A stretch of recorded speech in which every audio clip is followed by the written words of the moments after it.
Hi buhay! Hi Sir Glenn! Magandang araw sa inyong lahat. Isang makabatang araw. So ako nga po pala si Earl John Delfin, graduated student of Iloilo City National High School. Ito ay magpapatuloy ng aking pag-aaral sa Universidad ng West Visayas State University dito lamang sa ating lungsod. And ikinagagal akong nandito ako ngayon sa inyong lahat upang magbigay naman ng isang kapuluhang mga aral na aking natutunan sa aking paglalakbay. So, hi Sir Glenn, magandang buhay po. Earl, ikinalulubog ko pong makatandem ka ngayon para sa ating programang Hi Buhay. Talagang nakakataba po ng puso kapag nakikita ko yung mga estudyante ko kagaya ni Earl na talagang nagpaunlak ng kanyang oras at panahon na alam ko ay talagang busy-busy ito sa kanyang mga convention. Next week yata, sa Cebu na naman to. So, thank you Earl for this time na alam ko ay makapagbahagi ka ng iyong karanasan, ng iyong kaalaman at yung mga kasanayan mo. Ika nga, talento na ibinigay sa iyo ng Panginoon sa ating mga taga-subaybay na kabuhay sa ngayon. Earl, bago ka magsimula, pasampol naman dyan. It's on live, sir. Actually, it's on the spot po na performance. So actually, we're doing a live report during that time. So wala pong piece na hinahanda. Okay, so tuloy-tuloy na tayo, Earl, sa ating talakayan. Talagang sinabi ko last time kay Earl na parang may kakambal ko na trono eh. Minsan trono, throne. Kahit saan mapadakot yung batang ito, ay talagang napapansin yung kanyang galing sa pagiging aktibo, sa pamumuno sa isang samahan o organisasyon. So Earl, unang tanong ko po sa iyo, kailan ba nagsimula yung pagiging leader mo at paano ito naging bahagi, Earl, ng buhay mo? Bilang isang leader estudyante, nagsimula ako even mula pa ng bata ako. Actually, grade 4, grade 5, grade 6. Pero mas nakita yung potential ko.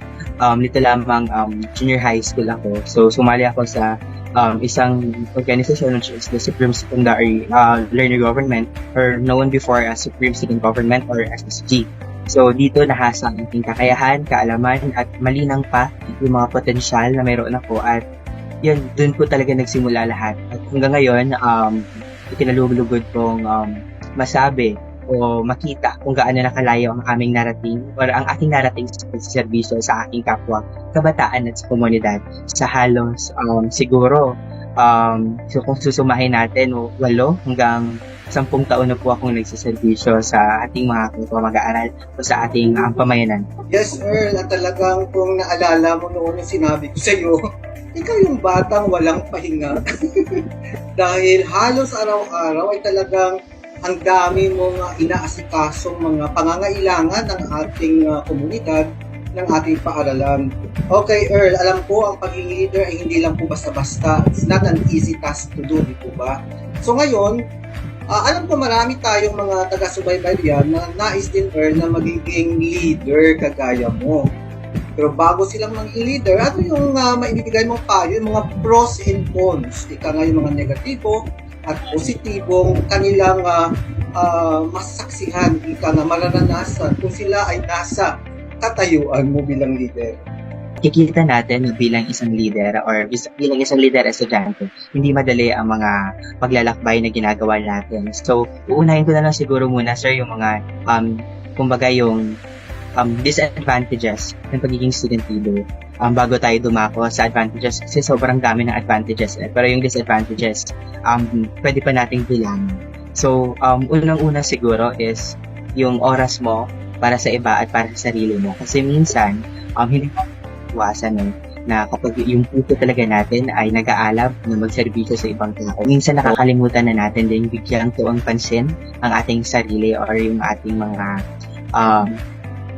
pamilya, mga kaibigan. Pero I think it's a good thing din kasi it reminds us to balance properly kung ano yung dapat i-prioritize natin sa ating buhay. Pangalawa, sir, is there's always I believe na sa mga buhay natin, there are always compromises. Kasi as a student leader, marami ring mga pangyayari na I compromise my ACADS, I compromise health, I compromise any social gathering kasi meron malaking papel na gagampanan sa bilang isang leader estudyante. And one of that, sir, siguro yung isang halimbawa nun ay this recent lang po na nag-host ako ng National Barkada Kontra Droga Convention. And dahil doon, hindi ako nakakuha ng test. But luckily, they gave me a chance na kumuha ko rin na exam since this is a national event. And talaga po, malaking papel na gagampanan ko bilang isang host ng isang programa yon. So I think yun po yung isang mga compromises natin. Actually, third po, it's yung sa negative side siguro on cons is magastos po actually since siyempre kapag hindi talaga enough yung funds ng isang organisasyon at lalo-lalo na kapag marami kang affiliations, minsan nahihirapan ka rin pong i-balance yung finances, saka po mahirap din bilang isang estudyante na ipagkasya yung mga baon at saka iba pang gastusin sa mga paaralan at sa mga kailangan bayan sa organisasyon at saka sa mga tustusin po sa mga pang-araw-araw na buhay. So, when it comes naman po sa advantages, siguro, Sir Glenn, marami po talaga. First, siguro, bibigyan lang ako na ito is opportunity for you to learn and grow. Kasi po, makikita ko sa aking sarili na siguro, this may sound cliche po, pero I see po na my younger self or yung batang girl ay sobrang nasisiyahan at nagagalak kung saan ako ngayon. Kasi even me, I was not expecting na mapupunta ako talaga dito kung saan mas matutuhan ko rin po ang mga bagay na pwede ko rin gawin bilang isang leader estudyante.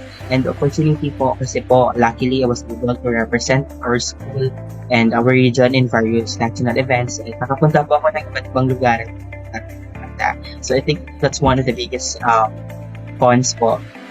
Kasi po, nabibigyan ka ng oportunidad na mapalawak yung network at makatuto rin po sa mga samut-saring leader na ma-inspire ka para mas mag-inspire ka pa ng maraming tao. Pangalawa po siguro is, yun po, yung sinabi ko makapag-inspire ka ng maraming tao since parang hindi po nababayaran yung tuwa at galak na makakatanggap ka na maraming salamat po sa iyong servisyo, maraming salamat po for inspiring us. Even those words po, pinapasalamatan ko mga taong naniniwala at hindi naniniwala sa akin. Kasi yun po yung nagpupush pa sa akin na maging halimbawa sa iba pang kamag-aral ko at mga tao. Then third thing po siguro is we can build a family.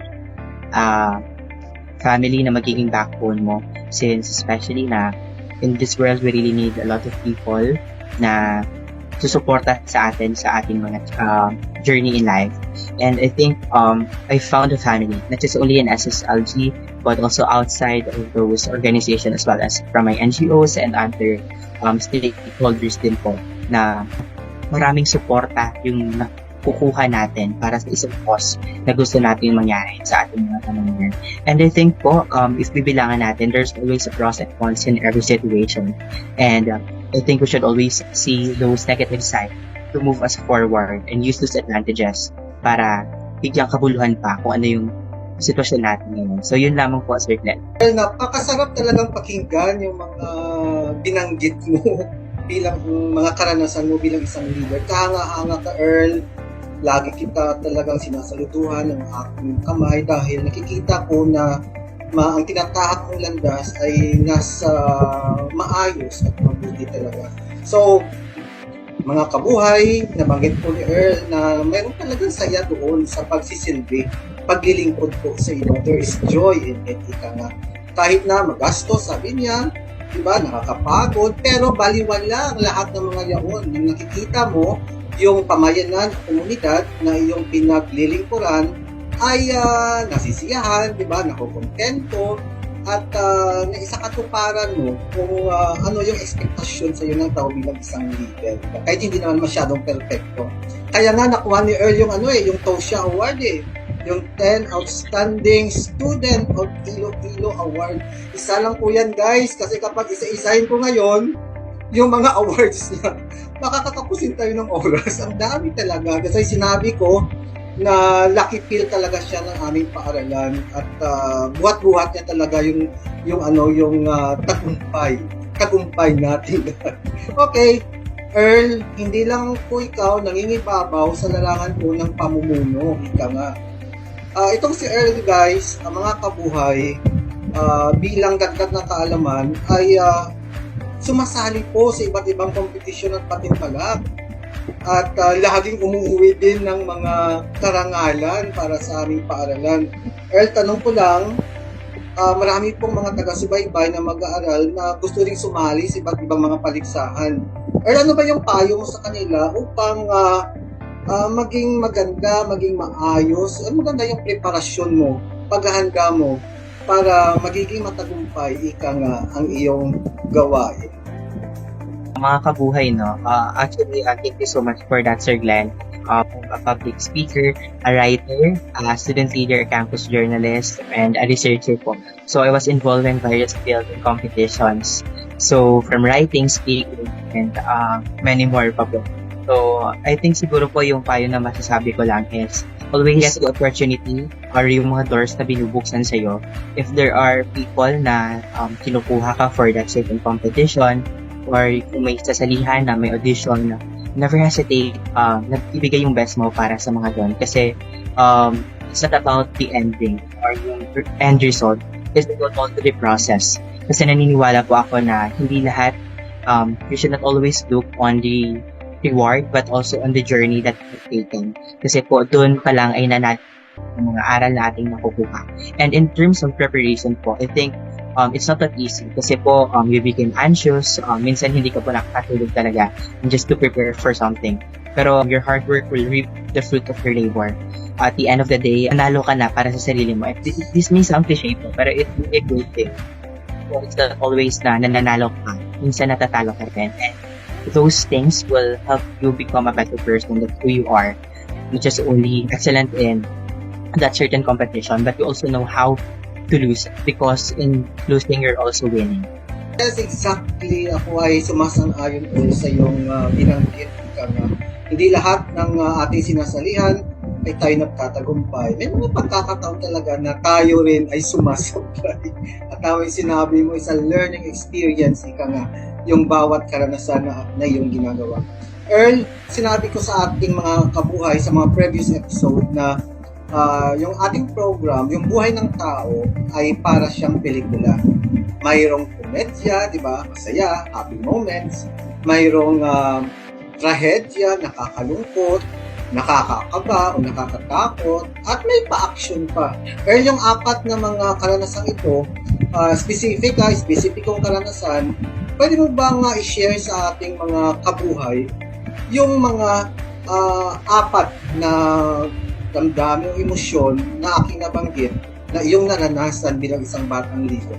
Saan muna natin sa nakakatuwa. Siguro po marami talaga, especially po when you are having fun with your co-officers, with your friends, na talaga namang ikinatutuwa nyo. Siguro po yung isang pinaka-nakatutuwang karanasan ko sa buhay when we actually graduated. It's one of the saddest part din po of my high school life, pero yun po siguro sa pinakamasaya because looking back in our journey, marami po talaga kaming pinagkakamit. And seeing my friends na natuwa din na we have finally reached the end and we're also pursuing our dreams naman po in different universities, but we're very happy po na natapos namin ang 6 na taon na magkakasama. Especially po my friends from Chicago Bulldogs. I really appreciate you guys, so I hope na makita niyo to. So next thing siguro po yung nakakalungkot is, this thing din siguro is disappointment sa competition na sinabi ko. Hindi talaga tayo na nananalo. Na ma-disappoint ka and ma-frustrate, especially na you give your best. But it's a valid feeling. Nalulungkot ka talaga. But should use those frustrations and disappointments to propel us forward to reach greater heights po. And siguro sa nakakakaba is when you're having a competition na, especially po one of the competition that I had is siguro po yun nga, yung Radyo Bandera. Given na maraming student journalist din na talaga namang sobrang magagaling din. And I didn't expect na manalo doon. Pero we pulled off a better performance during the competition and we enjoyed the competition process. So yun po, siguro yung isang nakakakaba time fulfilling moment.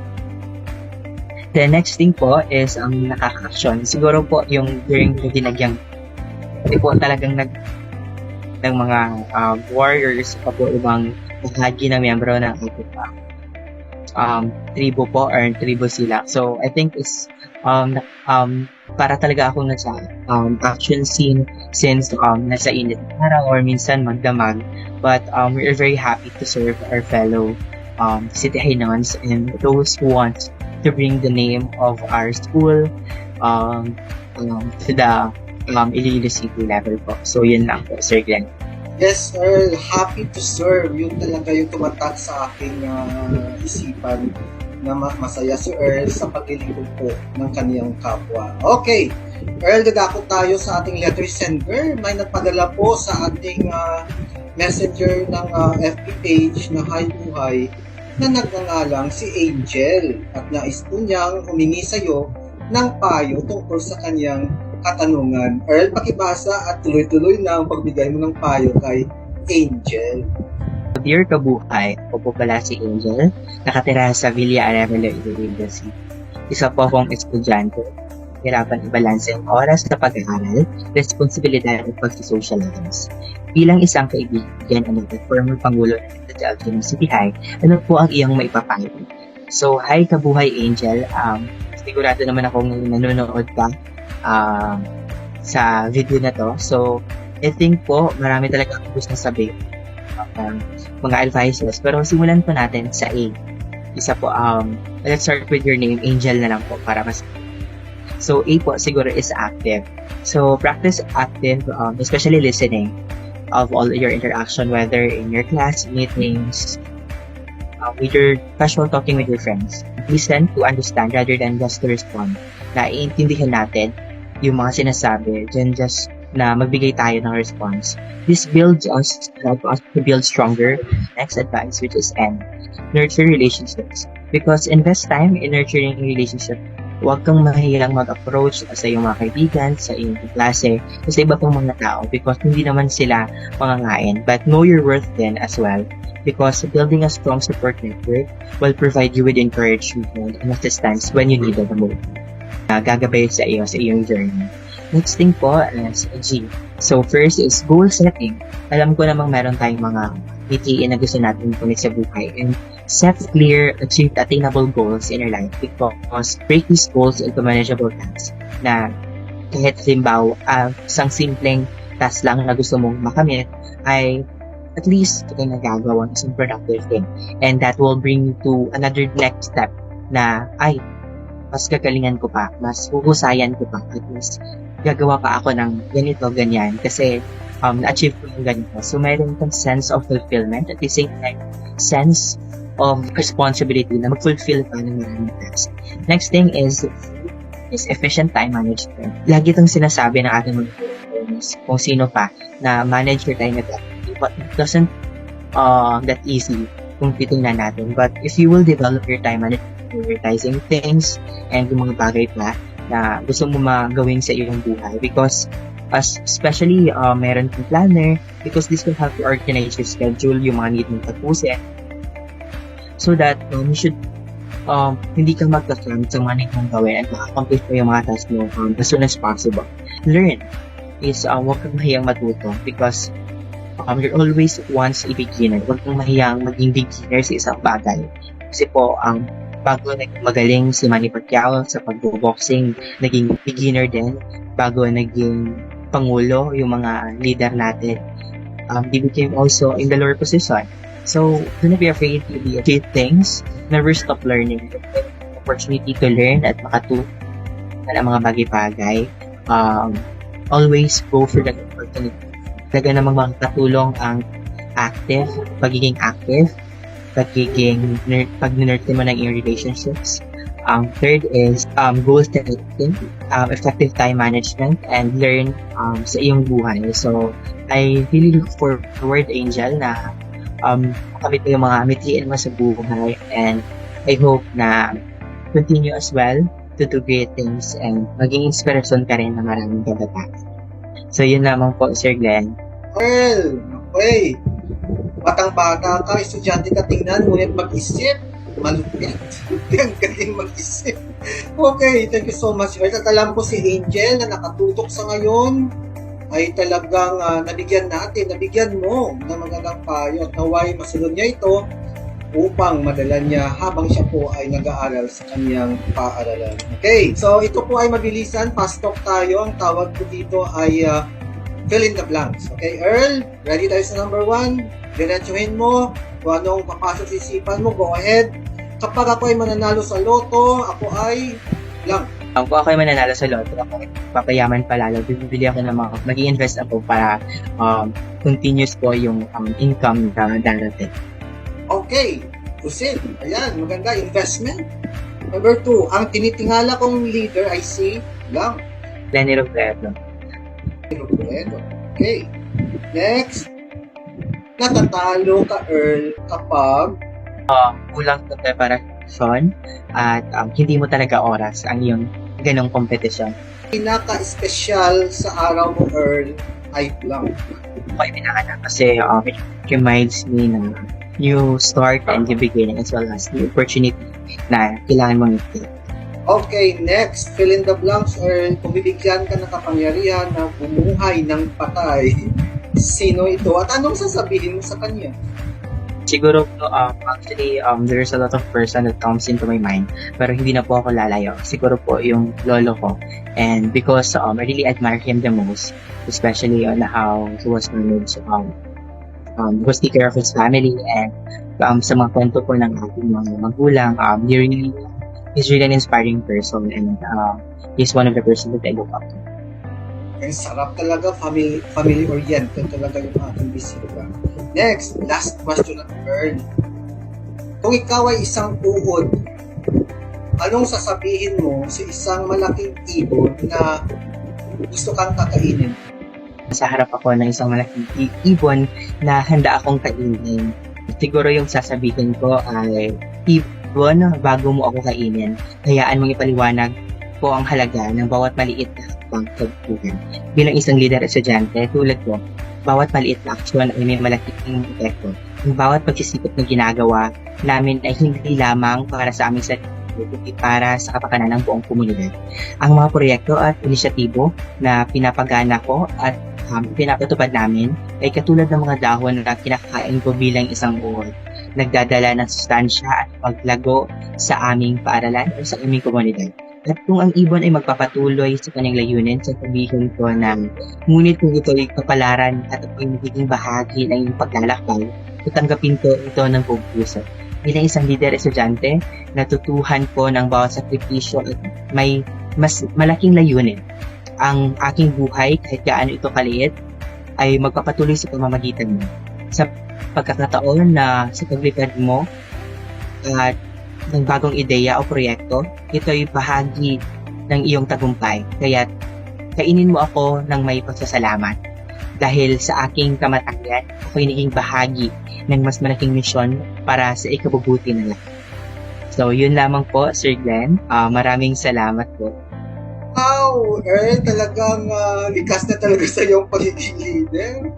Kahit nandun sa last question, lumalabas pa rin yung paglilingkod, pagsisilbi, na walang iniindang kapalit. Okay, Earl, tapos na po yung ating segment. Yung bilis talaga ng oras. At ako ay nagpapasalamat. At bago tayo tutulukan natin yung ating talakayan, Earl, any parting words po sa ating mga daan-daang taga-subaybay na mga kabuhay. Okay, so once again, isang mapagpalang araw sa ating mga kabuhay. Siguro po sa pagtatapos ng ating session ngayon o sa isang programa naman ng ating Hay Buhay. So, magpapasalamat muna ako sa iyo, Sir Glenn, for giving me this opportunity na makapagpanayam ko at magbigay ng ating magbahagi ng ating kwento at mga aral na ating natutuhan. At sa iyo naman, sa ating mga manonood, yung nais ko lamang sabihin ay magpatuloy lamang sa buhay. Mahirap man ang mga daang tatahakin natin, pero sa muna ay magbubunga talaga lahat ng ito. Huwag tayong mahiya na humingi ng tulong, mag-seek ng bagong learnings, at the same time, have time with yourself. Ugaliin natin na i-prioritize natin rin ang ating mga sarili. Kasi paano tayo makakatulong sa iba kung tayo mismo ay nagkukulang. Kaya yun lamang po, nais ko lamang sabihin sa inyo na magpatuloy sa buhay at naway gamitin natin ang lahat ng ating mga kakayahan, hindi lamang para sa ating sarili, kundi para sa ikabubuti ng lahat. Earl, talagang isang malaking karangalan ang iyong pagbisita sa ating programa sa ngayon, pagiging guest speaker natin sa mga kabuhay natin na nanonood. Thank you talaga. Alam ko na yung landas mo sa ngayon ay sa kolehiyo na. Alam ko naman magkikita pa rin tayo paminsan-minsan, di po ba? At in the future, baka sakaling tatawag na naman ako, Earl, isang paksa na naman ang ating pag-uusapan. Alam kong handang-handa ka sa lahat ng pagkakataon. Di pa ba, Earl? Yes naman, Sir Glenn, meron namang oras at pagkakataon. I will surely accept that invitation po. Hey, thank you, God. Glory to God, Earl. Okay, bago po tayo magtapos, I would like to thank yung Surge Production. Alam ko na kung sino kayo, okay? At thank you so much, Ma'am Melinda Bolivar, sa pag-sponsor po ng snacks ng ating team. At available pa po yung ating aklat for only 200 pesos, mga kabuhay. Ma-inspire kayo sa mga kwento po ng aking pagsapalaran, aking karanasan in the past, na naisa aklat ko po. Thank you, Lord. Thank you, God. Okay, Earl, that's it. Thank you so much, and may God bless us all. Kwento mo, ikwento mo. Dito lang yan sa Hi Buhay.